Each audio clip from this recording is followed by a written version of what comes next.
tous. Merci de votre présence. Je sais, alors il y a à la fois séance plénière ce matin, il y a commission des finances, et je sais que certains vont partir tout à l'heure à la commission des finances, dont votre serviteur, puisque je présente ce matin mon rapport recherche sur le budget. Donc je devrais vous quitter. Je céderai la présidence à un des vice-présidents qui sera encore présent. Mais merci, monsieur le ministre. Vous êtes de nouveau ministre délégué chargé de l'Europe pour cette traditionnelle audition qui permet de dresser le bilan de la dernière réunion du Conseil européen qui s'est tenue le 23 octobre. Elle est cette audition d'autant plus importante qu'on n'a pas eu de débat préalable comme on l'a d'habitude, puisque il y avait les turpitudes liées à la nomination du gouvernement. Et je propose donc, et c'est en accord avec le président Larcher et la conférence des présidents, que cette audition sera bien sûr déjà vidéocaptée et qu'elle bénéficiera d'une note d'actualité qui sera transmise à tous les sénateurs pour qu'ils aient les informations nécessaires. Monsieur le ministre, donc ce Conseil européen s'est tenu sur une seule journée. La réunion de la coalition des volontaires pour l'Ukraine, qui était coprésidée par le président de la République et le Premier ministre britannique, qui se tenait le lendemain, le vendredi 24 octobre. L'ordre du jour de la réunion du Conseil européen a été particulièrement chargé. Suivant la formule désormais habituelle, 26 États membres, à l'exception de la Hongrie, ont fermement soutenu une déclaration réaffirmant le soutien de l'Union européenne à l'Ukraine. Préalablement à la réunion, la Slovaquie avait levé son veto à l'adoption du 19e paquet de sanctions. Je veux pour ma part relever 2 points plus particulièrement dans la déclaration des 26. Le premier concerne l'utilisation des avoirs gelés russes. Le texte agréé mentionne que, sous réserve du droit de l'Union européenne, les avoirs russes devraient rester immobilisés jusqu'à ce que la Russie cesse sa guerre d'agression contre l'Ukraine et indemnise celle-ci pour les dommages causés par sa guerre. À la suite d'une forte mobilisation du Premier ministre belge, le texte va donc moins loin que ce qui était un temps envisagé, puisque la Commission travaillait sur une proposition visant à adosser un prêt de réparation pouvant atteindre 140 milliards d'euros à ses avoirs. Le Conseil européen étudiera à nouveau les options permettant de faire aux besoins de financement de l'Ukraine en décembre. Nous avons souvent parlé de cet enjeu, mais il me paraîtrait utile que vous puissiez préciser les débats survenus au Conseil sur cette question et sur les développements envisageables d'ici le mois de décembre. Je ne doute pas en effet que ce point sera débattu lors de la réunion plénière de la COSAC qui se tiendra début décembre. Et Premier ministre belge, vous nous expliquerez, monsieur le ministre, pourquoi justement la Belgique réagit. C'est important de le savoir. Le deuxième point concerne le soutien résolu de l'Union européenne à l'Ukraine sur la voie de son adhésion. Nous avons reçu Marta Kos la semaine dernière. Tant que les élections législatives du mois d'avril prochain n'auront pas eu lieu, peut-on attendre une évolution de la position hongroise sur ce dossier? Au-delà de l'Ukraine, les conclusions du Conseil européen abordent 6 points, les enjeux de défense et de sécurité européenne, ainsi que de double transition écologique et numérique constituant le cœur des conclusions. S'agissant de la défense, je relève l'accent très important mis sur le renforcement de l'Agence européenne de défense, que nous appelions de nos vœux face à des initiatives de la Commission européenne qui font trop peu de cas des compétences des États membres. On vient encore de le voir ce matin, en adoptant un avis motivé sur la réforme du mécanisme de protection civile de l'Union, la Commission européenne proposant des modalités de coopération civilo-militaire auxquelles nous nous opposons frontalement, et je crois que nous ne sommes pas les seuls. Ces conclusions vont donc dans le bon sens. La question du financement devra être néanmoins encore creusée. Puisque le texte évoque également les textes SAFE et EDIP, ainsi que la coopération avec les partenaires attachés au même principe, je veux vous indiquer la question des modalités d'accès du Royaume-Uni à SAFE, que cette question a été un des points de discussion importants que nous avons eu avec la Commission des Affaires européennes de la Chambre des Lords. La semaine dernière, nous sommes rendus à Londres. Peut-être pourrez-vous nous en dire quelques mots. S'agissant de la compétitivité et de la double transition, le Conseil européen appelle à poursuivre son effort de simplification que nous soutenons de manière générale. Il évoque en particulier le mécanisme d'ajustement carbone aux frontières, Mécanisme à ce stade très imparfait et dont les céréaliers français qui risquent d'être mis en péril au travers de la question des engrais. Petite parenthèse pour dire que j'ai reçu le président des céréaliers il y a 48 heures et qu'il m'a fait part de sa grande inquiétude sur le montant qui allait être alloué au titre du MACF sur l'import d'engrais, qui d'ailleurs aujourd'hui est quasiment stoppé pour la France. Donc ceux qui ont des réserves pour 2027 passeront l'année 2027. Ceux qui n'ont pas de réserve ne la passeront pas. Dans la mesure où d'abord le prix n'est pas stabilisé, que le prix annoncé de base semble multiplier par un coefficient de 30% le prix de base d'engrais, et que c'est un vrai sujet, monsieur le ministre. J'irai peut-être de façon très excessive à une limite qui n'est pas à dépasser, mais globalement, on pourrait imaginer que sans engrais, en 2028, on ait une diminution, voire un arrêt de la production de blé en France. Ça va loin. Je n'ai pas l'expertise pour dire que c'est une possibilité, mais en tout cas, ça va très loin et l'inquiétude est portée. Et en fait, monsieur le ministre, au-delà de l'inquiétude sur ce sujet, c'est l'accumulation de plusieurs autres petits sujets qui inquiètent énormément la profession. J'appelle spécifiquement votre attention sur ce dossier. L'idée du MACF est excellente sur le principe. C'est aussi un sujet, puisqu'on défend ici l'attribution de nouvelles ressources propres. Enfin voilà, on ne peut pas se plaindre et se plaindre, je dirais. Mais en tout cas, je pense qu'il faut clarifier la situation qui n'a peut-être pas fait l'objet d'une analyse approfondie, secteur par secteur, de l'impact qu'elle pourrait avoir. Et surtout sur nos filières stratégiques. Je pense aux céréales, l'autonomie alimentaire, c'est un secteur stratégique. Les conclusions abordent également le logement, le Conseil européen invitant la Commission à présenter rapidement un plan ambitieux et global pour un logement abordable. Je me félicite, monsieur le ministre, que le texte des conclusions mentionne expressément la nécessité de tenir dûment compte du principe de subsidiarité et des compétences nationales. C'est un sujet sur lequel nous n'allions pas lâcher. C'est un point de grande vigilance.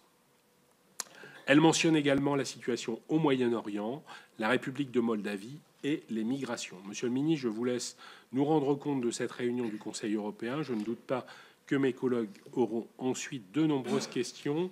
Et je vous rappelle que je serai obligé de vous quitter quand je serai rappelé à l'ordre par la Commission des finances pour y monter. Et on fera présider par quelqu'un d'autre. Merci, monsieur le ministre. C'est à vous. Merci beaucoup, monsieur le président. Mesdames et messieurs les sénateurs, merci de votre présence ce matin, parce que je sais en effet que l'agenda parlementaire est extrêmement dense et chargé dans cette période, mais ça me permet une fois de plus de revenir devant vous pour rendre compte des conclusions du Conseil européen du 23 octobre, mais aussi d'échanger avec vous sur toutes les priorités de l'actualité européenne pour nous. Je vais reprendre, monsieur le président, les différents points que vous avez évoqués avant de pouvoir échanger avec les sénateurs. Effectivement, comme il est dorénavant coutume, une grande partie du Conseil européen a été consacrée aux enjeux géopolitiques, stratégiques, aux enjeux de défense, avec bien sûr l'Ukraine, comme vous l'avez mentionné, où nous avons adopté à l'unanimité, moins une voix, moins la Hongrie, les conclusions de soutien à l'Ukraine, et notamment permis d'aboutir à la conclusion du 19e paquet de sanctions sur la Russie, qui est un paquet de sanctions particulièrement ambitieux, qui vise notamment deux géants des hydrocarbures russes, Rosneft et Gazpromnet. Le tout, vous le savez, aligné avec le paquet de sanctions qui venait d'être annoncé par l'administration Trump sur ces mêmes acteurs, qui permet de toucher une part absolument considérable des exportations d'hydrocarbures russes, qui génèrent toujours énormément de ressources pour l'effort de guerre de la Russie. Notre objectif est toujours le même, en coordination avec l'administration Trump, c'est relancer le processus diplomatique auquel aujourd'hui Vladimir Poutine se refuse. Et pour cela, nous avons besoin d'augmenter la pression économique et d'augmenter bien sûr la pression militaire en continuant notre soutien aux Ukrainiens dans la durée. C'est ce qui explique, en parallèle de cet effort de sanctions, ce débat sur l'utilisation des avoirs gelés de la Russie. Vous le savez, c'est un débat d'ailleurs qui est assez grand public maintenant, alors qu'il est très technique, mais que l'on a depuis quelques années. Nous avons en Europe les avoirs, et notamment en Belgique, dans la clearinghouse Euroclear, les avoirs gelés de la Banque centrale russe, donc les avoirs souverains de la Russie. Nous avons pris la décision déjà l'an dernier d'utiliser les profits d'aubaine qui sont générés par ces avoirs, qui en fait continuent à générer des retours, hein, qui sont investis, exactement 3-4 milliards par an à peu près, d'utiliser ces profits d'aubaine pour faire un prêt de 50 milliards d'euros au niveau du G7, le prêt ERA, à l'Ukraine. C'est à peu près 20 milliards pour les Européens, 20 milliards pour les Américains, 10 milliards pour les autres acteurs du G7, Canada, Royaume-Uni, Japon, etc. Les revenus générés par ces avoirs servent de collatéral, de garantie à cet emprunt. La Commission européenne a proposé d'aller plus loin et d'adosser un prêt qui est une avance sur les réparations de la Russie d'environ 150 milliards d'euros, un peu moins, 140, sur l'ensemble des avoirs gelés. Il faut être précis parce qu'il ne s'agit pas ici, parce que nous sommes très attachés, comme nos partenaires belges, au respect du droit international, il ne s'agit pas ici d'une confiscation, mais plutôt d'une avance sur les réparations que la Russie devra payer, qui est adossée à des garanties des États membres, mais aussi, et c'est une ligne extrêmement importante pour nous, du budget européen, du prochain cadre financier pluriannuel, qui, vous le savez, consacre une part assez considérable à l'Ukraine, mais nous le souhaitons aussi du CFP actuel. La Belgique, et pour des raisons légitimes, prudentes, parce qu'elle est elle-même très exposée, puisque Euroclear est en Belgique. Et donc ce que demande la Belgique, c'est le respect du droit international, le fait que la garantie, l'exposition soit le plus partagée possible, donc le partage du fardeau, non seulement entre pays européens, mais bien sûr du cadre financier pluriannuel, et aussi d'ailleurs des autres pays du G7. Et donc nous avons eu ce débat, et moi je pense que c'est un premier pas vers l'utilisation de ces actifs. Nous avons eu ce débat assez longuement lors du dernier Conseil européen, qui devra permettre, je l'espère, de trouver un accord et un compromis sur ce sujet. Nous travaillons avec nos partenaires belges régulièrement, la Commission européenne bien sûr, avec des juristes, pour s'assurer vraiment du cadre le plus rigoureux, le plus robuste possible pour l'utilisation de ces actifs. Quel est l'objectif fondamentalement sur le plan stratégique? C'est ce prêt sur les réparations permettrait de donner une visibilité d'à peu près 2-3 ans aux Ukrainiens, notamment sur le plan militaire. Et bien sûr, d'ailleurs, j'ai oublié une des conditions, mais qui est fondamentale pour nous, en particulier pour la France, c'est la préférence européenne. C'est le fait que cet emprunt soit essentiellement fléché vers l'utilisation de l'achat de matériel militaire et l'achat bien sûr de matériel militaire européen. À partir du moment où c'est les Européens qui s'exposent, il faut bien sûr que ça permette d'approfondir la coopération et le lien entre les industries de défense européennes et ukrainiennes. Même chose, par exemple, dans le cadre de SAFE, sur lequel je reviendrai tout à l'heure. L'objectif, c'est vraiment, comme je le disais, de donner de la visibilité aux Ukrainiens et fondamentalement de dire que la Russie croyait encore récemment que le temps jouait en sa faveur. Elle pensait que les Européens allaient se diviser, allaient s'affaiblir dans leur soutien, que le lien transatlantique aussi allait s'éroder. Et on voit exactement l'inverse au fond. Depuis 3 ans, les Russes ont repris 1% du territoire ukrainien, au prix de pertes humaines et économiques considérables. Le soutien européen n'a non seulement pas failli, mais il n'a fait que se renforcer. Je parlais du 19e paquet de sanctions et du travail que nous sommes en train de faire aujourd'hui sur les avoirs gelés. Le lien transatlantique ne s'est pas érodé. On nous expliquait il y a 1 an que tout ça allait être réglé en 24 heures par le président américain et le président Poutine.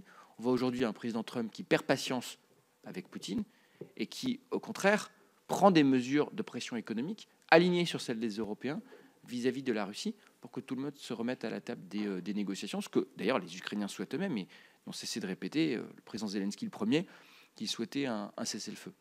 Donc l'objectif, c'est bien sûr de faire monter la pression sur la Russie, de lui montrer que le temps ne joue pas en sa faveur. Un mot sur l'élargissement. Vous le savez, notre position n'a jamais varié. Nous soutenons les candidatures de l'Ukraine, de la Moldavie, des pays des Balkans occidentaux.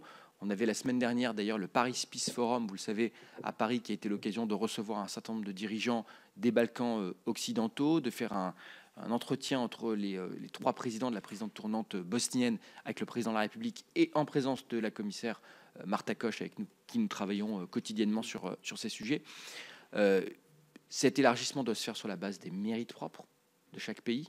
Ça veut dire l'intégration de l'acquis communautaire, la réforme de l'état de droit, la lutte contre la corruption, l'indépendance de la justice, les réformes économiques, la protection des minorités, l'indépendance des médias, etc. Et c'est sur cette base que nous jugerons l'avancée des pays. Hier, la Commission européenne a publié son rapport sur l'élargissement qui a montré d'ailleurs les progrès qui ont été faits par certains pays. Je pense au Monténégro, l'Albanie, la Moldavie ou encore l'Ukraine.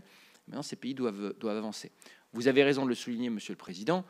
L'Ukraine et de fait la Moldavie, puisqu'ils avancent aujourd'hui en bloc, sont aujourd'hui bloqués par le veto de la Hongrie, qui est un veto, si on se dit la vérité, qui est essentiellement lié à des considérations de politique intérieure hongroise, plutôt qu'à un véritable différend, puisque les Ukrainiens ont montré leur disposition à travailler avec le gouvernement hongrois, et j'en veux pour cause d'ailleurs mon homologue ukrainien Taras Kachia s'est rendu à plusieurs reprises à Budapest pour travailler sur la question de la minorité hongroise en Ukraine et pour faire des propositions pour avancer sur ce sujet. Aujourd'hui, il fait l'objet d'un veto. Moi, ce que j'espère, il n'y a pas, si on se dit la vérité, il n'y a pas de solution miracle. Les étapes intermédiaires, comme l'étape finale sur l'élargissement, c'est-à-dire les ouvertures et fermetures de chapitres, se font à l'unanimité. Il y a ce débat récurrent en Europe sur le passage à la majorité qualifiée des étapes intermédiaires, mais en réalité, il faudrait un accord à l'unanimité pour passer à la majorité qualifiée. Bon, sans rentrer trop dans les détails, de fait, on doit pouvoir continuer à accompagner ces pays sur la voie des réformes en attendant l'ouverture du premier chapitre de négociation que nous appelons de nos voeux. Mais les réformes doivent continuer. Elles sont dans l'intérêt de ces pays, au-delà même d'ailleurs des étapes formelles du processus d'élargissement. Et c'est le travail que nous faisons avec la Commission. On a des experts, vous savez, détachés dans les administrations de beaucoup de ces pays, et c'est ce qui nous permet d'avancer. J'avance un peu plus vite, pardon. Sur la défense, vous avez mentionné en effet le plan SAFE, 150 milliards d'euros de prêts de la Commission européenne pour promouvoir des projets concrets de coopération entre industries de défense européennes, avec aussi des pays tiers associés, à commencer par l'Ukraine, pour réduire nos dépendances dans un certain nombre de domaines capacitaires qui ont été définis par la Commission européenne dans le livre blanc: cyber, drones, capacité de frappe en profondeur, munitions, défense antimissile, tous ces sujets absolument stratégiques sur lesquels nous avons noté des dépendances, notamment vis-à-vis des États-Unis. La France souscrira à hauteur d'à peu près 16,5 milliards d'euros à ce prêt de 150 milliards, mais 16 milliards en plus, bien sûr, de toutes les opportunités de partenariat pour nos entreprises avec les pays, je pense par exemple les pays d'Europe centrale, comme la Pologne, la Roumanie, la Tchéquie, la Hongrie, qui ont souscrit aussi de façon considérable à ce prêt. Vous m'interrogiez, je sais que c'est un sujet de dialogue permanent avec nos amis britanniques sur la participation des pays tiers. Un certain nombre de pays, le Royaume-Uni, mais aussi le Canada ou d'autres, ont postulé. Alors, il y a la possibilité, lorsque vous êtes soit pays candidat, soit pays ayant un accord de partenariat stratégique avec, c'est le cas du Royaume-Uni, avec l'Union européenne, de postuler pour participer, mais avec des conditions strictes. Première des conditions, c'est d'ailleurs la condition sine qua non pour nous de ce type de dispositif, c'est de respecter les critères d'éligibilité de préférence européenne, et donc de ne pas laisser une part trop importante à des acteurs extérieurs à l'Union européenne, États-Unis, Corée du Sud, etc., dans ces projets. Deuxièmement, c'est une participation financière au projet et à l'Union européenne plus généralement. C'est ce qui est en train d'être négocié en ce moment par la Commission européenne. C'est une négociation qui est menée par la Commission européenne avec les Britanniques et les autres. Et enfin, la participation des pays tiers sera décidé à l'unanimité ensuite des États membres. On pourra revenir plus dans le détail sur ces sujets. Vous savez aussi que le trilogue a conclu un accord sur EDIP, qui est là un programme de subvention, là aussi basé vraiment sur la notion de préférence européenne, très important pour nous. Et je voudrais au passage souligner la qualité du travail qui a été fait par les rapporteurs du Parlement européen, François-Xavier Bellamy et Raphaël Glucksmann, bel exemple de coopération transpartisane au Parlement européen sur ces sujets. Sur les enjeux de compétitivité et de décarbonation. Les deux sont liés parce que nous avons conclu hier, ça avait été évoqué lors du Conseil européen, un accord sur l'objectif de décarbonation 2040. Un sujet sur lequel nous nous sommes beaucoup mobilisés. Et je voudrais le dire parce qu'il y a une petite musique depuis quelques mois qui dit que la France est en train de remettre en question les objectifs du pacte vert et les objectifs de décarbonation. Et c'est totalement faux. Notre objectif a toujours été le même. C'est d'avancer avec un triptyque très clair, qui est la décarbonation de notre continent, qui est une nécessité pour lutter contre le réchauffement climatique, mais aussi d'ailleurs un enjeu de souveraineté, de réduction de nos dépendances sur le plan énergétique. La compétitivité, parce qu'on ne va pas faire cette décarbonation contre nos entreprises et notre industrie. Donc il faut le faire de façon pragmatique avec du bon sens. Et la souveraineté, parce que là aussi, on a vu des exemples récents et actuels où, au nom de la transition environnementale, on se retrouve tributaire de surcapacités subventionnées venant de Chine, par exemple, c'était hier dans le photovoltaïque ou encore dans le véhicule électrique, et on doit être capable de se protéger. Et compétitivité, souveraineté, décarbonation, c'était les trois priorités qu'on a eues, par exemple, sur cet objectif 2040. Nous, ce qu'on a dit de façon très claire, c'est si on veut se fixer un nouvel objectif de décarbonation, par exemple les 90% que proposait la Commission européenne, il faut d'abord qu'on se mette d'accord sur les conditions pour pouvoir atteindre cet objectif. Parce que donner un objectif sans savoir comment on va l'atteindre, est-ce qu'on a la neutralité technologique ou pas, c'est-à-dire qu'on peut reconnaître aussi la place du nucléaire comme une énergie de décarbonation pour atteindre cet objectif, c'est fait. Est-ce qu'on se laisse la possibilité, dans la flexibilité,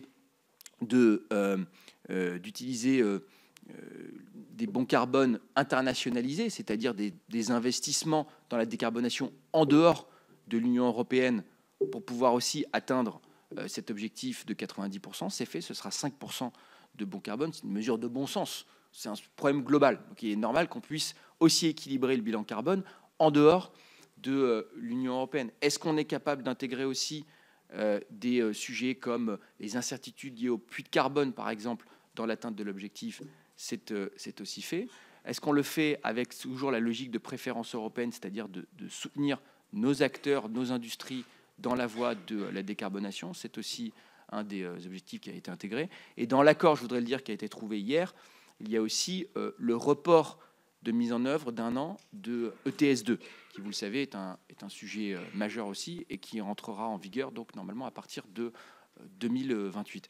Là, moi, je voudrais dire, c'est vraiment une victoire diplomatique pour la France, qui, tout en maintenant ses ambitions de lutte contre le réchauffement climatique, l'a fait avec toujours cet objectif, cet œil sur la compétitivité, la souveraineté de notre continent. Je voudrais dire peut-être un mot, vous avez mentionné la question des engrais et du MACF. Donc, bon, le MACF, merci de l'avoir souligné, effectivement, c'est exactement d'ailleurs au cœur de ce que je décrivais à l'instant, décarbonation, compétitivité, souveraineté. L'enjeu, c'est de dire, on ne va pas se mettre dans une logique de concurrence déloyale où on importe des produits qui sont très carbonés à un moment où on demande à nos acteurs industriels précisément de réduire leur consommation en carbone. Donc ça, c'est très important. Et d'ailleurs, on travaille toujours sur l'assiette et sur le fonctionnement et sur la simplification de ce dispositif qui ne doit pas peser en priorité sur nos acteurs économiques, mais au contraire, justement, sur ceux qui viennent exporter en Europe, y compris dans les contrôles. Ça, d'ailleurs, c'est pour ce sujet comme sur d'autres. Je sais qu'il y a des préoccupations qui sont liées à un renchérissement des prix des engrais qui découlerait donc de l'entrée en vigueur du MACF.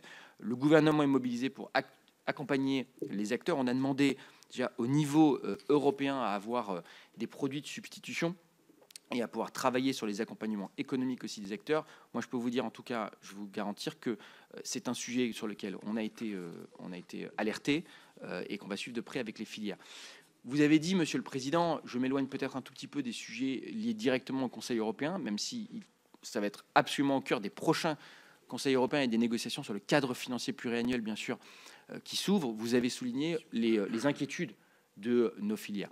Et je voudrais quand même mentionner la question de la PAC. Vous le savez, on commence les négociations sur le prochain cadre financier pluriannuel de la période 2028 et la Commission européenne a proposé une nouvelle architecture de la PAC qui fusionne au sein de PPNR, des plans de partenariat nationaux et régionaux, des enveloppes qui étaient autrefois distinctes, la PAC, la cohésion, les fonds liés à justice et affaires intérieures. ce qui crée une véritable inquiétude chez nos agriculteurs dans nos filières sur les montants de la PAC. Moi, je vais vous dire, la position de la France là-dessus est extrêmement claire, et le Premier ministre l'a dit au commissaire Hansen la semaine dernière, la copie actuelle ne nous convient pas. Elle ne nous convient pas. Et nous nous battrons jusqu'au bout pour chaque centime de la PAC, pour les deux piliers de la PAC. Et d'ailleurs, je veux le dire, au-delà des montants, c'est aussi quand même une question presque philosophique, parce que fondamentalement, la PAC, c'est une des premières politiques communautaires en Europe.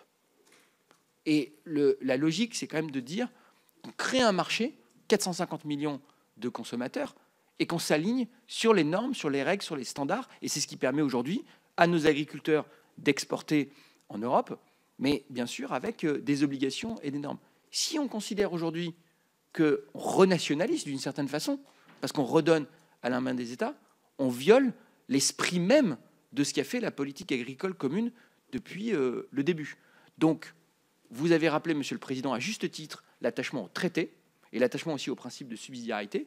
Il y a des domaines dans lesquels nous, on demande à la Commission européenne de ne pas s'aventurer parce que ça ne relève pas des traités, ça ne relève pas de la logique de subsidiarité. Mais quand il s'agit de la PAC, nous, on se battra jusqu'au bout pour maintenir les montants, les revenus, les aides à l'investissement, les aides à l'installation des nouveaux agriculteurs, des jeunes agriculteurs, et qu'on puisse y retrouver aussi cette dimension communautaire. C'est absolument prioritaire pour nous.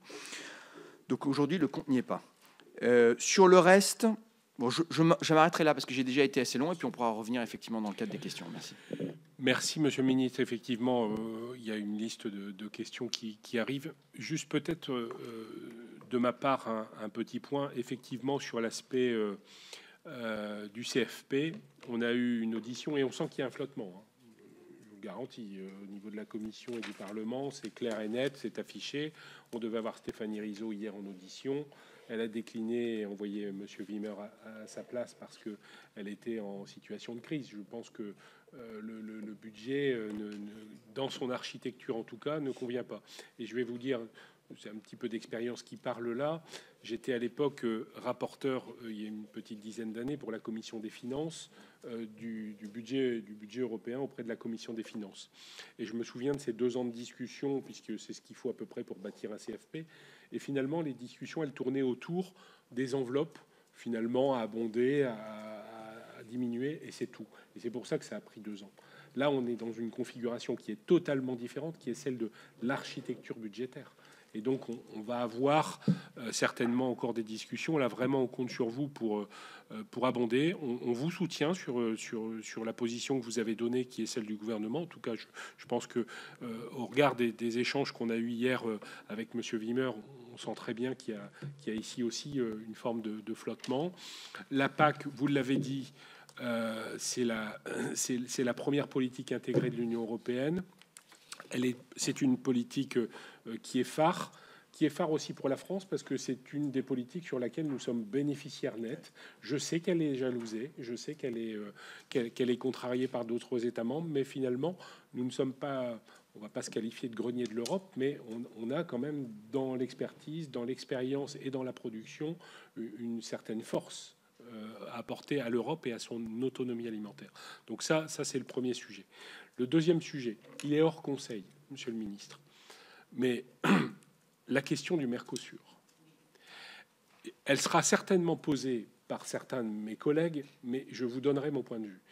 Et je vous le dis en toute honnêteté, en toute sincérité, puisque votre interlocuteur est un interlocuteur qui s'est positionné contre l'avis du Sénat au moment du CETA. Peut-être que le futur me donnera raison. Nous verrons. Mais en tout cas, autant sur le CETA, j'étais dubitatif, autant sur le Mercosur, je suis incisif. Et nous avons déposé avec Cédric Perrin et Dominique Estrosi, à ma demande, une dernière PPRE, qui est une dernière demande au gouvernement de saisir la CJUE sur l'aspect de l'accord mixte. Donc voilà, je vous interpelle là-dessus. Je sais que vous aurez des questions. Je vois les collègues qui sont sur ce sujet. Mais je voulais, en tant que président de la commission, vous redire mon intention d'aller sur le sujet jusqu'au bout, avec nos forces pour aller contre ça. Ça fait partie, vous savez, de l'échange que je vous exposais avec les céréaliers. C'est ces petites choses accumulées qui, à un certain moment, vont faire qu'on va avoir avec notre agriculture la position qu'on a eue il y a quelques années, enfin de nombreuses années sur l'industrie. Donc, pensons au futur. Pensons au futur. C'est un tournant et il faut saisir l'occasion avec la Commission, non pas d'une fragilité de la Commission, mais peut-être, et on le sent très bien, une volonté de la Commission de plus discuter avec les États membres. C'est le moment ou jamais de le faire. Voilà, je m'en arrêterai là. Merci pour vos réponses. Sur les avoirs russes, bien sûr qu'on comprend. La position française soutenue, c'est vraiment une position là aussi sur le futur, sur peut-être la crainte du futur. On a une pression forte aussi des Anglais sur le sujet. Alors ils l'ont pas évoqué dans notre déplacement en Angleterre. Je m'attendais à des questions sur le sujet, mais ils l'ont pas évoqué. Mais ils sont eux très incisifs sur le fait de pouvoir utiliser l'intégralité des avoirs russes pour financer la reconstruction. Voilà, Monsieur le Ministre, je m'en arrête là. On va attendre les questions parce que je sais que voilà, c'est pour ça que je n'ai pas défloré le sujet, mais c'est pour vous dire que une PPRE a été déposée vendredi. J'ai désigné les rapporteurs tout à l'heure en commission et elle fera l'objet d'un débat en séance. Le 16 décembre, ça a été décidé en commission en conférence des présidents hier. Donc le 16 décembre, débat en séance demandé par le groupe Les Républicains sur cette PPRE. C'est à vous, chers collègues, et je demanderai à Claude Kern de commencer, à Audrey Linkenheld de se préparer. Merci, Monsieur le Président. Merci, Monsieur le Ministre, pour votre présentation. Alors, moi, je vais tout de suite rebondir, puisque une de mes questions concernait le Mercosur également. Je sais que vous êtes très actif sur ce dossier pour essayer de rendre le texte plus acceptable, notamment par l'introduction de clauses de sauvegarde. Est-ce que vous pouvez nous dire où en sont vos discussions, si elles avancent ? Parce que, comme l'a annoncé le chancelier Merz, le chancelier allemand, ce texte devrait être signé le 19 décembre prochain. Donc, il faut quand même voir si la position de la France est bien entendue sur ce sujet. Et puis, une question concernant l'élargissement. Naturellement, vous nous avez parlé que les chapitres avancent. Il y a des chapitres qui sont clos, d'autres qui restent ouverts, notamment les chapitres concernant l'état de droit. C'est assez important. Mais moi, j'aimerais connaître la position de la France par rapport à la Géorgie, puisque l'Union européenne a décidé de suspendre la démarche d'adhésion. Quelle est la position de la France sur ce sujet? Merci. Peut-être qu'on peut prendre toutes les questions. Monsieur le ministre a bien organisé.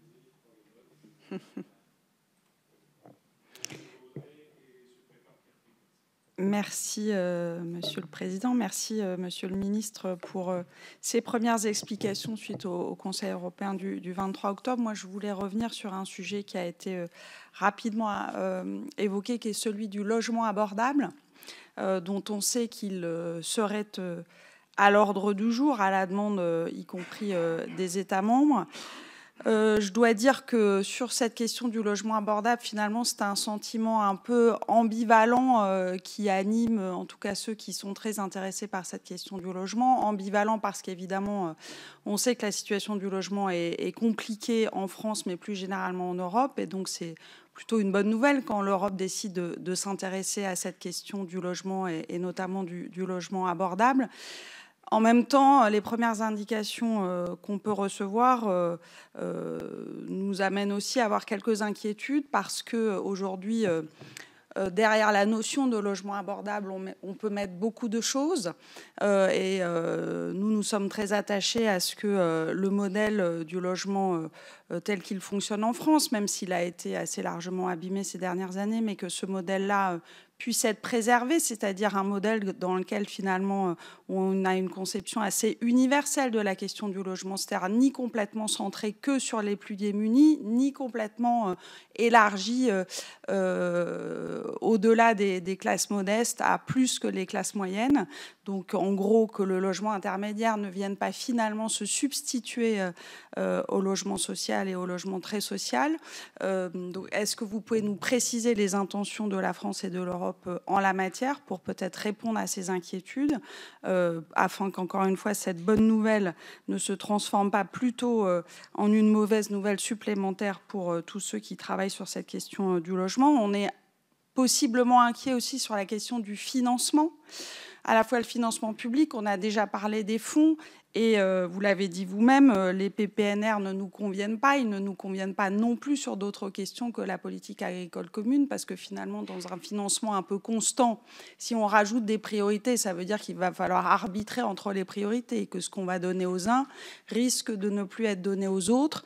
Donc que le logement soit financé par ces fonds, quand les fonds sont stables, c'est pas sûr que ce soit en soi une bonne nouvelle. Donc, petite inquiétude là aussi sur le financement public. Et s'il n'y a pas assez de financement public, grosse inquiétude sur le fait que derrière les notions de simplification, on en arrive finalement à de la dérégulation, voire à de la financiarisation, qui serait, de mon point de vue, le pire en matière de logement abordable, que de considérer que finalement en Europe, on a l'intention de laisser faire encore davantage le marché et de fragiliser ce à quoi la France tient, c'est-à-dire y compris le SIEG qui est attaché à la notion de logement. Voilà, donc pas mal de sous-questions dans une question plus large sur ce que souhaitent vraiment la France et l'Europe en matière de logement abordable. Merci. Merci. Donc Pierre Cuypers, se prépare Didier Marie. Oui. Merci, Président. Monsieur le ministre, je voudrais revenir sur un futur immédiat. Le futur immédiat que le Président a bien évoqué sur la taxe aux frontières des produits azotés, notamment. Et vous savez que la DGEC a publié sur son site un outil permettant d'aider les importateurs d'engrais. Cet outil donne une définition plus matérielle de la situation, à savoir que un calcul qui pourrait être fait sur un bateau de 20 000 tonnes durée indique à l'importateur un surcoût de 144 € la tonne, 144 € la tonne, soit pour un bateau un montant indicatif à payer supplémentaire de 2 874 352. Ça veut dire que la marge de l'importateur, qui est celle qui est de 5 € aujourd'hui, ne leur permettra plus, à partir du 1er janvier, d'importer. Ça veut dire que les agriculteurs, aujourd'hui, qui passent des contrats depuis le 1er octobre pour livraison 2026, ne sont pas sûrs d'être approvisionnés et assurément, ils ne le seront pas. Ça veut dire que les conséquences sur les productions agricoles seront dramatiques.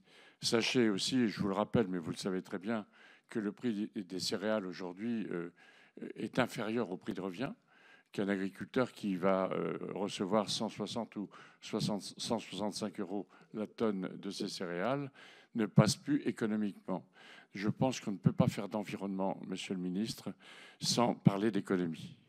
Je crois que c'est quelque chose d'incontournable et je veux dire, il sera impossible pour une majorité de céréaliers, notamment de producteurs de grandes cultures, de toutes les productions, de fertiliser normalement les cultures en 2026. Merci Pierre. Donc Didier Marie, Jacques Fernic se prépare et je vais m'excuser. Je vais passer la présidence à Ronan Le Gleut. Monsieur le ministre, veuillez bien m'excuser, mais je vais aller présenter mon rapport.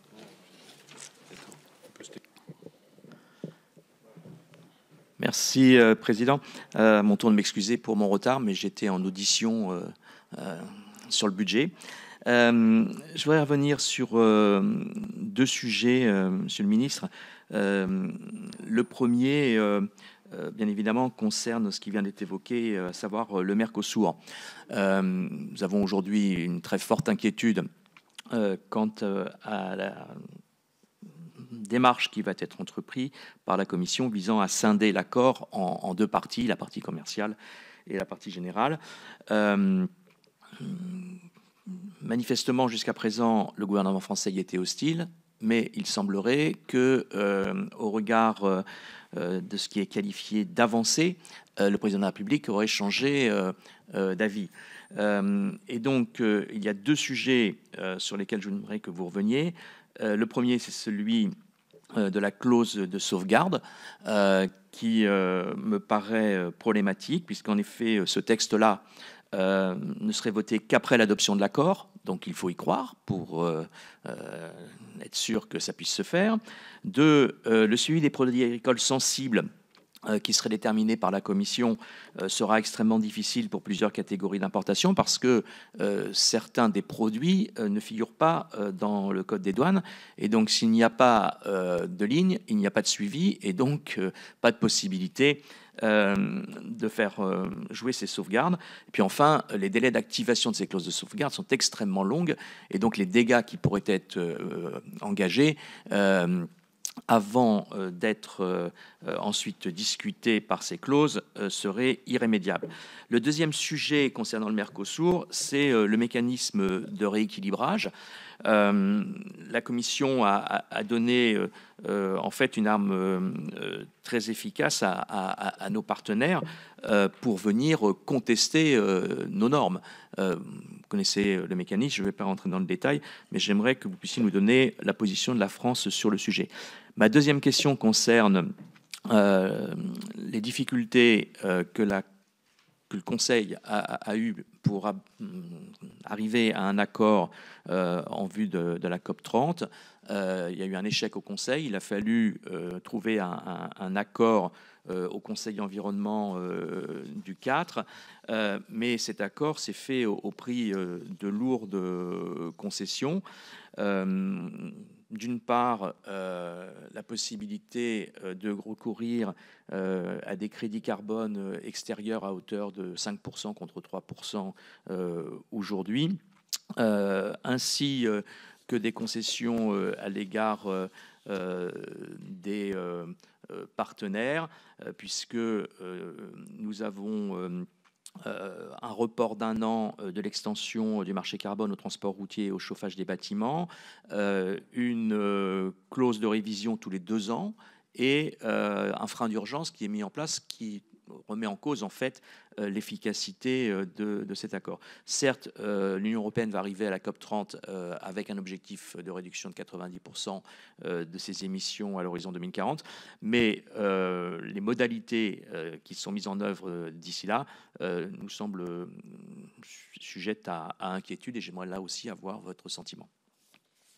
Merci beaucoup Didier. Alors après cette série de 4 questions, je vous propose, Monsieur le Ministre, de répondre dans un premier temps, et puis ensuite nous aurons 3. Ah, alors, si je peux juste, parce que c'est sur alors donc Jacques Fernic, et puis ensuite je vous donne la parole, Monsieur le Ministre. Jacques Fernic. Oui, effectivement, d'autant que c'est pour appuyer, abonder dans le sens de ce que disait Didier Marie sur ce qui s'est passé pour permettre à l'Union européenne de ne pas arriver d'une certaine façon démunie à Belém pour la COP30. Ça n'avait pas été facile, le Conseil n'a pas réussi, et donc c'est ce marathon des ministres de l'Environnement. On ne peut pas qualifier le résultat de victoire. On a sauvé les apparences en maintenant des objectifs qui, c'est vrai, sont les plus ambitieux au monde. Avec le Royaume-Uni, on est parmi les plus ambitieux, mais en réalité, sous pression de l'Italie, de la Pologne, de la Hongrie, Tchèque, Slovaquie, Bulgarie et même la Belgique, si j'ai bien compris, on a renié sur les ambitions, on est imprécis sur l'objectif intermédiaire de la trajectoire, c'est-à-dire 2035, ça reste une fourchette. Et alors oui, il faut le mécanisme d'achat de crédit carbone pour financer des projets hors Union européenne, il est intéressant, mais de l'ordre de 3%, c'est quelque chose de raisonnable qui ne rogne pas sur les objectifs de transition de nos économies et de nos industries à nous. Aller jusqu'à 5 avec une possibilité de rajouter 5, certains voulaient aller jusqu'à 13, d'après ce que j'ai compris, ça donne un sentiment qu'on utilise ce levier pour une forme de délocalisation pour rogner sur nos efforts. Alors, l'important, c'est pas le chiffre, l'important, c'est ce qui va passer à la COP30 à Belém.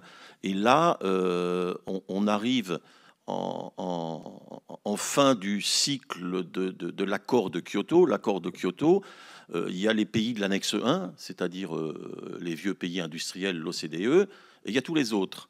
Et en gros, globalement, c'est les pays de l'annexe 1 qui contribuent pour l'essentiel au financement des efforts des autres. Cette donne-là n'est plus tenable aujourd'hui. En 2025, l'Inde, la Chine, les grands émergents ont une contribution, enfin les émissions de CO2 supérieures aux émissions de l'Europe. Et donc il faut effectivement, et c'est ça l'important, c'est là-dessus aussi que je vous interroge, comment on envisage la pression possible sur ces grands émergents pour, d'une part, qu'ils renforcent leurs efforts de baisse des émissions, et puis qu'ils prennent leur part de solidarité internationale pour aider, accompagner les pays les plus en difficulté, notamment l'Afrique. Hier, votre collègue Monique Barbu nous disait qu'à 2045, c'est de l'ordre de 40 millions d'Africains qui seraient contraints, pour des raisons climatiques, de migrer. Donc on a vraiment dans quelles conditions l'Europe engage cette COP30.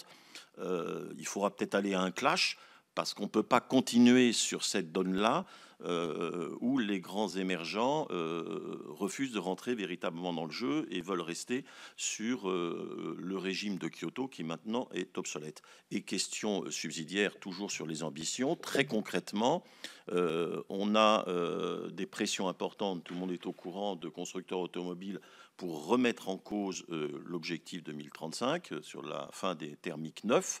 Vous parliez du triptyque décarbonation, compétitivité, souveraineté. Du point de vue de la compétitivité, ce serait un calcul à très courte vue, parce que tout le monde sait bien que la compétitivité, l'avenir des emplois de l'automobile, c'est dans les batteries, c'est dans l'industrie de la recharge, et que là-dessus, il faut être fort et on a besoin de souveraineté industrielle. Et si on lâche cet objectif de 2035, alors qu'on voit que ce n'est pas un problème technologique. Je veux dire, des pays comme le Danemark, la Belgique, la Suède arrivent à de l'ordre des 2/3 aujourd'hui de la part de marché qui est de l'électrique. C'est un problème d'accompagnement, de facilitation. Est-ce que la France laissera faire ces tentatives d'affadissement de l'objectif 2035 ? Merci Jacques. Monsieur le ministre. Merci, Monsieur le Président. Pour le sénateur Kern, sur le Mercosur, c'est aussi une question de Didier Marie, je crois, au moins vous deux. Bon, nous, notre position, elle n'a jamais varié. Et on travaille d'ailleurs régulièrement avec mes collègues Annie Genevard à l'agriculture, Nicolas Forissier avant Laurent Saint-Martin au commerce extérieur, pour aussi mobiliser nos partenaires. J'avais le ministre des Affaires étrangères hongrois il y a 2 jours au téléphone. Je parlerai cet après-midi au ministre des Affaires étrangères belge, qui partage beaucoup de nos réticences sur cet accord. Et au fond, en réalité, c'est assez comparable à ce qu'on est en train de dire sur l'agenda de décarbonation. C'est de ne pas nous mettre dans une situation de concurrence déloyale. Et nos agriculteurs ne peuvent pas être la variable d'ajustement du commerce international et des accords de commerce qui sont négociés par l'Union européenne. Et on ne peut pas les mettre dans une situation de concurrence déloyale. C'est pour ça que nous avons mis une pression maximale avec nos partenaires sur la Commission européenne pour transformer cet accord, pour pouvoir y protéger notamment les filières les plus sensibles dans le domaine agricole. Et il y a plusieurs éléments que nous avons exigés avant de pouvoir se prononcer sur l'accord, notamment la réforme de la clause de sauvegarde, parce que la clause de sauvegarde qui était initialement dans le texte était totalement inopérante. Les seuils de déclenchement étaient beaucoup trop élevés pour qu'ils puissent convenir à un seul pays ou à une seule filière, et en effet, les temps impartis étaient trop longs. Aujourd'hui, la Commission européenne a proposé une nouvelle clause de sauvegarde beaucoup plus robuste, à la fois sur les seuils de déclenchement qui protègent les filières les plus sensibles.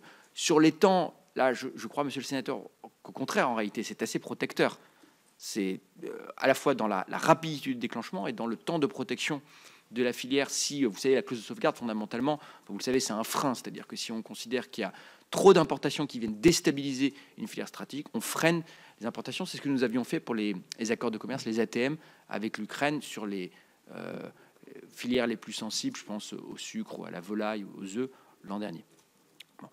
Premièrement, cette clause de sauvegarde qui doit faire aussi l'objet d'un consentement de la part des pays du Mercosur et qui doit être présenté pour vote avant l'accord du Mercosur.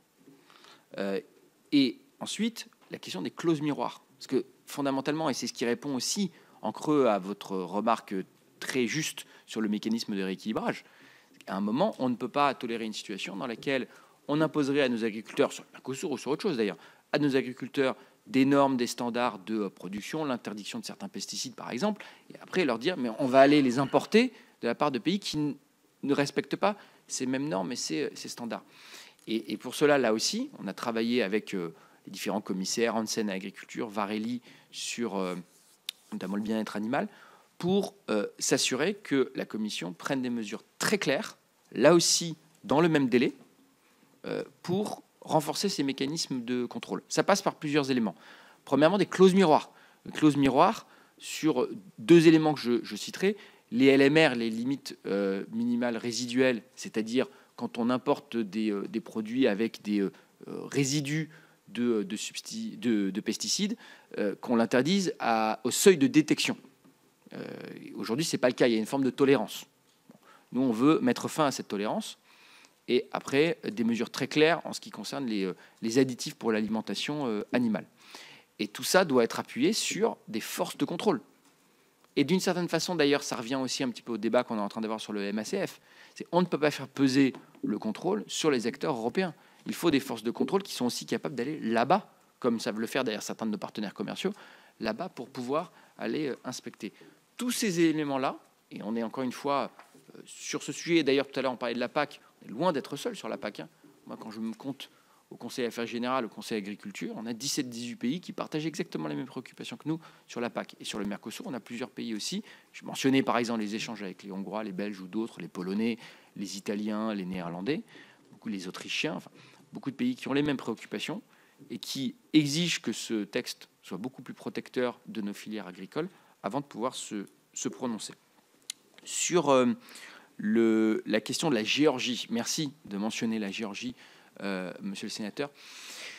Bon, vous savez, la Géorgie est candidat à l'Union européenne. Nous avons reconnu ce statut de candidat, mais depuis, force est de constater que le rêve géorgien a entraîné le pays dans une véritable dérive illibérale, avec des élections dont l'OSCE et le Parlement européen ont souligné le caractère truqué l'an dernier.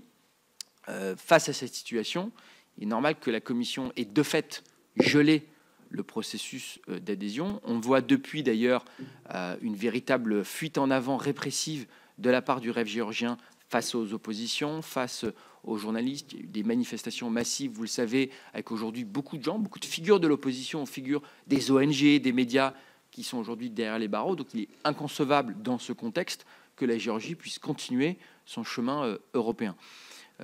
Nous avons eu l'occasion de le dire, le ministre des Affaires étrangères, Jean-Noël Barrot, s'est entretenu avec la ministre géorgienne des Affaires étrangères il y a quelques mois, je crois, lors de, si je ne dis pas de bêtises, lors de l'Assemblée générale des Nations unies à New York, pour lui faire passer ce message de façon très claire. Et nous maintiendrons cette ligne. Le rêve géorgien doit reprendre langue avec les oppositions, doit réenclencher un processus inclusif de dialogue qui pourra mener à des nouvelles élections, c'est la condition. Et bien sûr, la fin de la répression et la libération des opposants politiques, c'est la condition sine qua non avant d'envisager de reprendre le processus européen. Ce qui est très malheureux, et c'est pour ça que je suis heureux que vous l'ayez mentionné, c'est qu'on sait qu'il y a une aspiration profonde de la part de l'immense majorité de la population géorgienne à ce chemin européen qui est aujourd'hui trahi par les autorités de facto de la Géorgie. Sur la question des engrais, moi, je voudrais vous donner un peu plus de détails, mais encore une fois, pour vous dire qu'on peut rester en lien là-dessus et qu'on travaillera aussi avec les filières sur ce sujet. Au niveau européen, on a un accord sur Renew, Recovered Nitrogen from Manure, qui a été trouvé le 19 septembre en comité nitrate et qui constitue déjà une première base pour renforcer la circularité des engrais issus de déjections animales. Donc, l'objectif là ici, c'est vraiment de diversifier, de trouver des alternatives, avec toujours cette même logique d'ailleurs, qui est pas d'interdiction sans trouver d'alternative. Au niveau français, on a un plan engrais qui est en cours de lancement pour protéger la filière face aux défis que vous avez soulignés et qui est complémentaire avec la stratégie Ecophyto 2030 qui a été promulguée l'an dernier.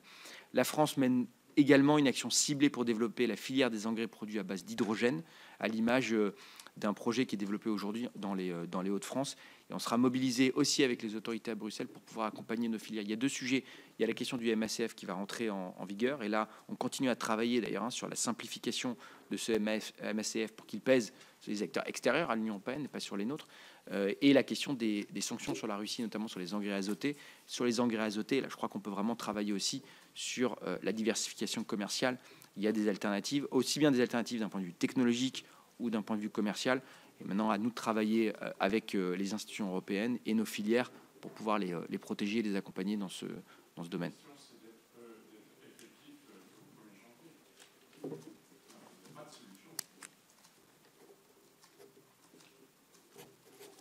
Bon, on va travailler là-dessus, effectivement.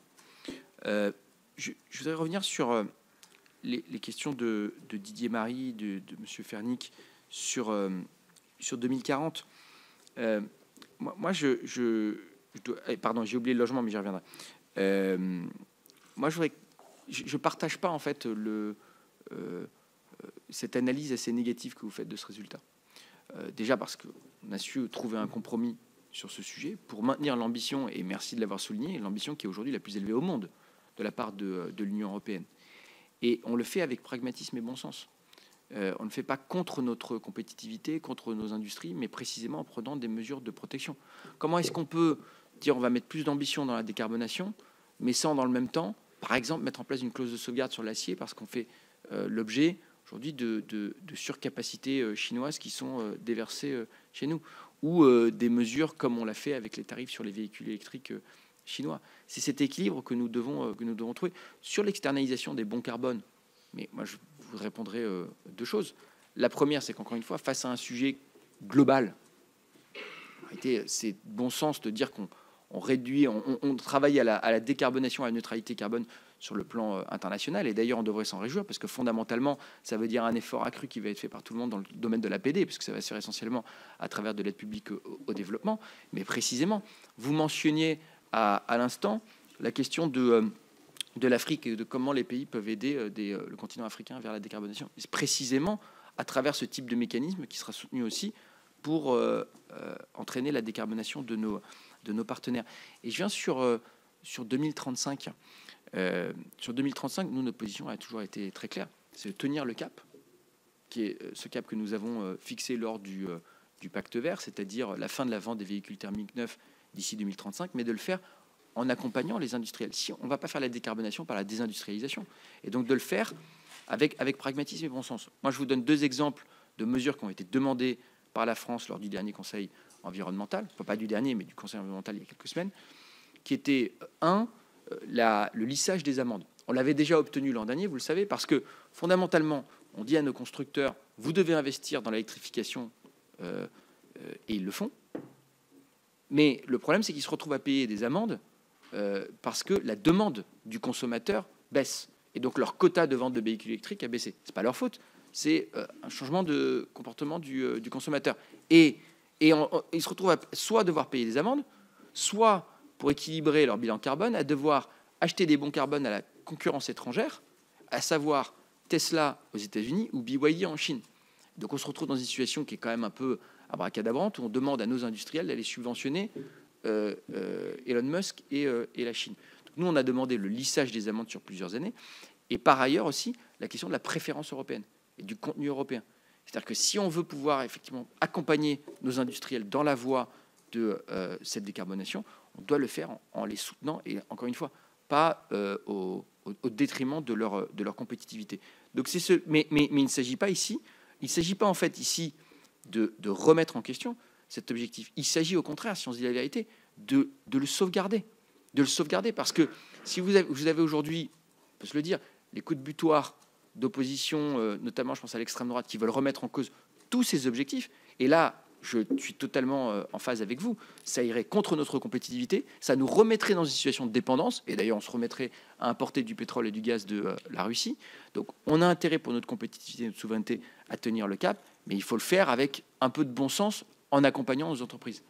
Juste un mot sur la demande. Beaucoup, l'essentiel se joue sur le renforcement des obligations de transition des flottes professionnelles. Et là-dessus, l'Europe doit accentuer les choses. Alors, oui, mais chers collègues, d'autres collègues ont souhaité également de prendre la parole, donc il faut vraiment qu'on laisse à chacun la possibilité de s'exprimer.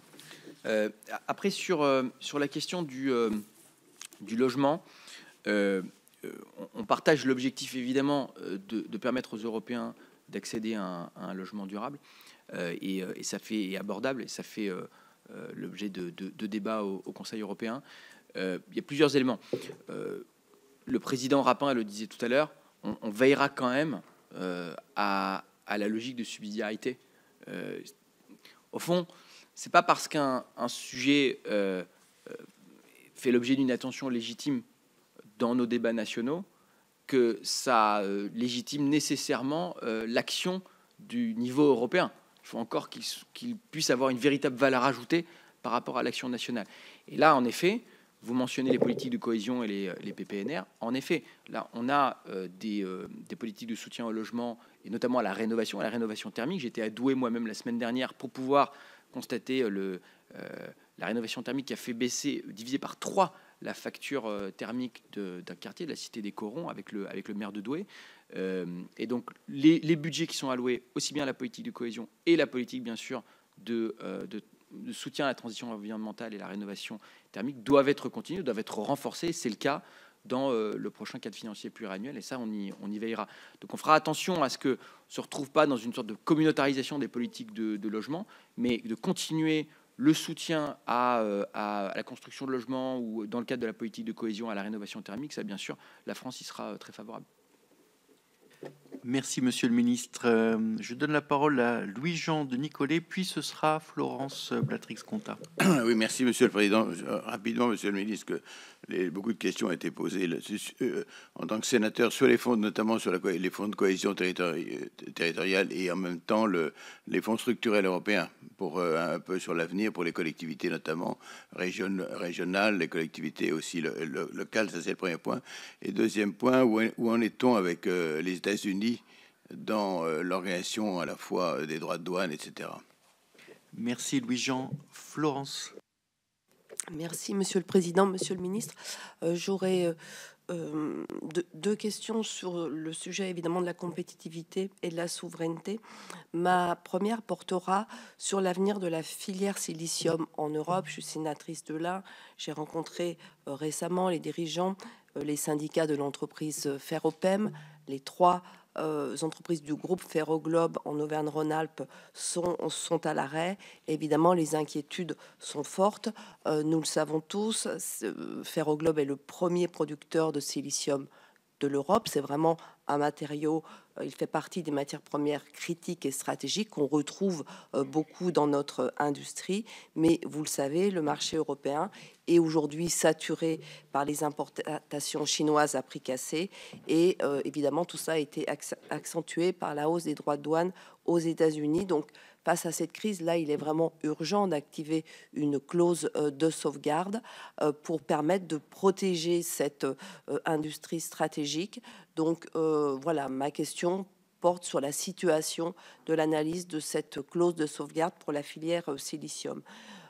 J'aurais aussi une autre question sur une autre filière, les compagnies aériennes, le règlement Refuel EU Aviation en vigueur depuis 2024 impose un taux croissant d'incorporation de carburant durable et le système européen d'échange de quotas renchérit le coût des vols intra-européens. C'est absolument indispensable pour atteindre nos objectifs climatiques. Mais par contre, cela conduit à des écarts de coûts sur les grandes liaisons intercontinentales et progressivement, ça détourne finalement le trafic vers des hubs extérieurs à l'Union européenne et finalement ça produit des fuites de carbone, ça déplace les émissions plutôt que ça les réduit. Donc est-ce qu'on ne peut pas envisager un mécanisme, par exemple un MACF de l'aérien, pour protéger nos compagnies aériennes et pour rendre, finalement, on a un double enjeu ici qui est industriel, mais qui est aussi un enjeu climatique si on veut vraiment que les mesures que l'on prenne au niveau européen soient efficaces. Je vous remercie. Merci beaucoup Florence. Et puis enfin, dernière question, Monsieur le Ministre. Le Conseil européen a fait le point sur le volet migration. C'est un dossier que nous suivons avec ma collègue Audrey Linkenheld et nous prendrons prochainement position sur la révision de la directive retour. Est-ce que vous pourriez nous préciser la teneur des échanges qui ont eu lieu sur le dossier des migrations lors du Conseil européen? Je vous remercie. J'appuie sur le mauvais bouton. C'est moi. Merci.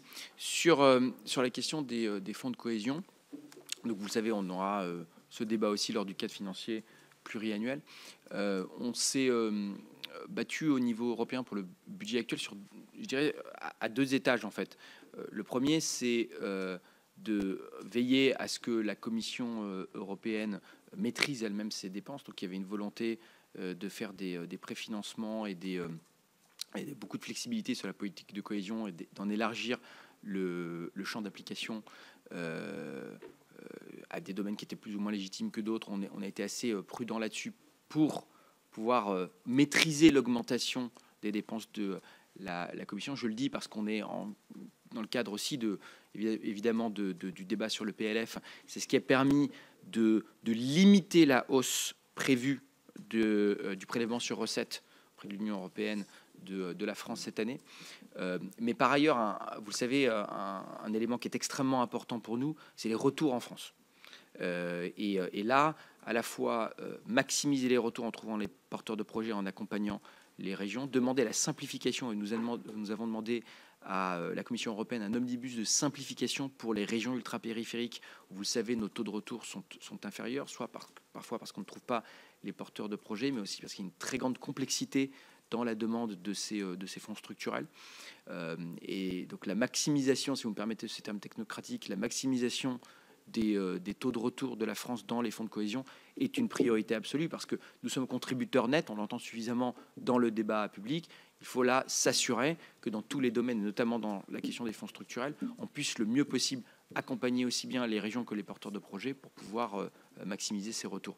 Et ça, on a augmenté, je pourrais vous envoyer d'ailleurs des chiffres, on a augmenté ces taux de retour ces dernières années. Matignon a fait un effort ministériel assez important sur ce sujet, mais c'est bien sûr une priorité pour nous. Sur la question des droits de douane, vous le savez, maintenant la question c'est le respect par tous les acteurs de l'accord qui avait été trouvé entre la Commission européenne et les États-Unis. Et moi, je voudrais vraiment souligner un point qui est particulièrement important à ce sujet, c'est la question de l'autonomie réglementaire de l'Union européenne, par exemple dans le domaine du numérique.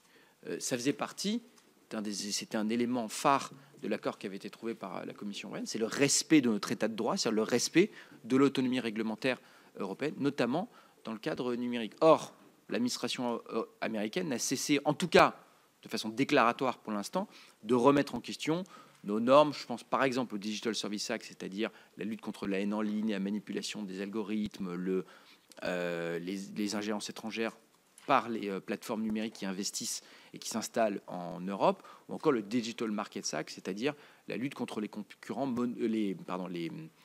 comportements monopolistiques et anticoncurrentiels.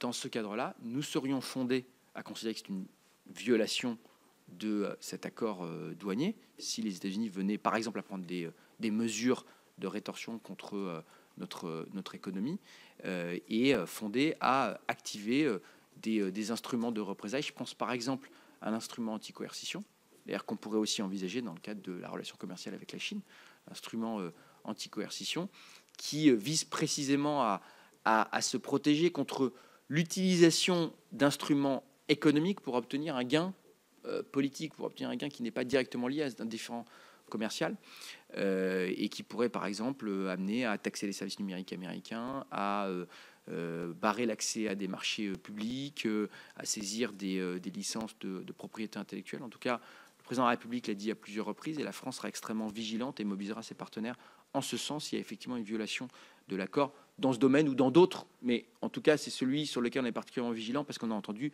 les déclarations du président des États-Unis, du vice-président et de représentants de l'administration. Sur la question du silicium, je pourrais vous envoyer plus d'informations, mais on a un plan de sécurité économique qui doit être présenté par la Commission européenne en décembre. La Commission a imposé aussi des droits de douane sur les importations de silicium de Chine depuis 2022, droits de douane qui vont de 31,5% à 50,7% au titre de l'anti-dumping. Donc vous avez parfaitement raison de mentionner qu'on est là face à des pratiques qui sont anticoncurrentielles, mais effectivement, si ce n'est pas suffisant et si ça met en danger cette filière stratégique pour nous, à ce moment-là, on devra aller plus loin, notamment dans la réflexion sur la sécurité économique de l'Union européenne. Sur la question de l'aérien, merci de le mentionner. Oui, je crois qu'il faut qu'on se penche sur ce sujet. Ça a été, vous le savez, soulevé beaucoup ces derniers temps ensemble par les PDG d'Air France et de Lufthansa. Et même s'il y a un objectif légitime de décarboner notre industrie aérienne, si ça revient toujours, enfin, c'est toujours exactement le même équilibre que celui que j'ai essayé de décrire dans d'autres domaines. Si on se retrouve dans une situation où ça favorise la concurrence extérieure et en plus ça renforce d'ailleurs des phénomènes de hub qui vont vers d'autres aéroports. Ce que disaient d'ailleurs très bien les PDG d'Air France et de Lufthansa, c'est que vous vous retrouvez dans des situations où parfois on se retrouve à favoriser des lignes avec des escales dans des hubs extérieurs à l'Union européenne au détriment de vols directs qui pourraient partir de l'Europe. Donc là, on se retrouve dans une situation où en plus, ça peut être plus coûteux pour le consommateur et plus coûteux en termes de carbone puisque c'est plusieurs vols à la fois sur le même trajet. Bon. Donc là, effectivement, il faut réfléchir à la façon dont on peut accompagner les acteurs de l'aérien. Moi, j'y suis favorable. Je pense qu'il y a une réflexion à mener, en effet, au niveau européen sur ce sujet. Enfin, sur la question des retours et plus généralement sur la dimension migratoire, parce que merci de le mentionner parce que je ne l'ai pas dit dans mon introduction. Les travaux continuent, bien sûr, avec plusieurs étages de la fusée sur la question migratoire. La mise en œuvre la plus rapide possible du pacte asile-migration, qui permettra notamment des mécanismes de solidarité entre pays européens et une première sélection des demandeurs d'asile à la frontière, dans des hubs extérieurs, frontières de l'Union européenne. L'arrivée rapide du règlement retour.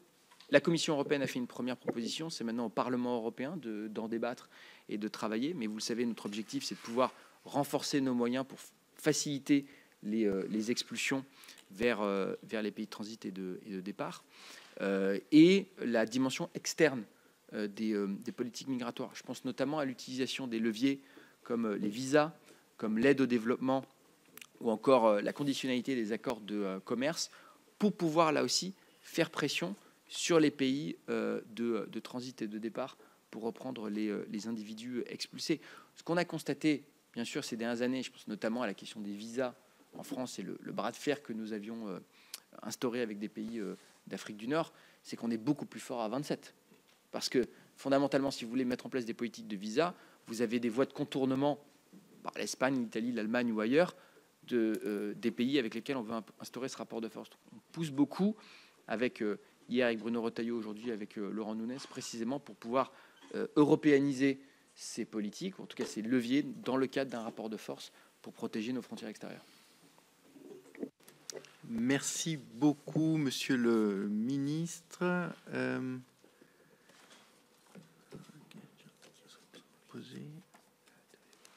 Alors, notre collègue Cathy Apoursopoli ayant dû rejoindre la séance publique, nous vous ferons parvenir les questions qu'elle souhaitait vous poser, si vous en êtes d'accord, Monsieur le Ministre. Merci beaucoup, Monsieur le Ministre, pour cette réunion extrêmement utile. Merci, chers collègues.